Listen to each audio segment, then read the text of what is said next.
81% of low-income Americans support voter ID laws. 5 states across the country disagree with that because 35 states have voter ID laws in effect. Not just 81% of Americans, 77% of black voters in America support voter ID laws.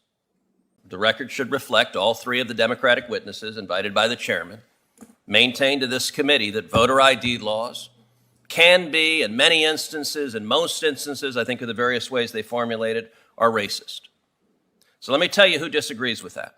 35 states across the country disagree with that because 35 states have voter ID laws in effect. But not just 35 states.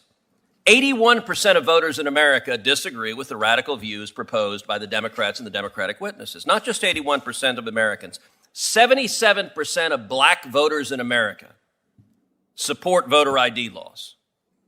78% of Hispanic voters in America support voter ID laws. MALDEF should think about that.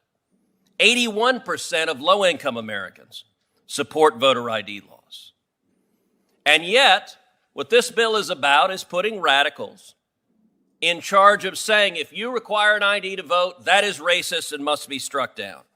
This is all about partisan power. Now, DOJ has also said, under the Biden administration, that it is not going to presume that a state acts lawfully if it simply returns to pre-COVID voting laws.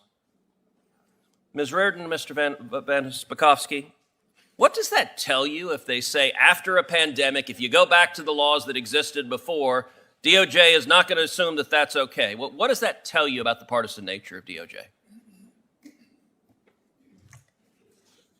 By issuing the guidance that they did, it says to me that what they would like to do is make permanent the emergency procedures that were instituted by many states through litigation by the DNC throughout the country prior to the 2020 election. And they would like those to be permanent. And so rather than understand that they are temporary, they are going to go after states that designed to go back to their original election procedures.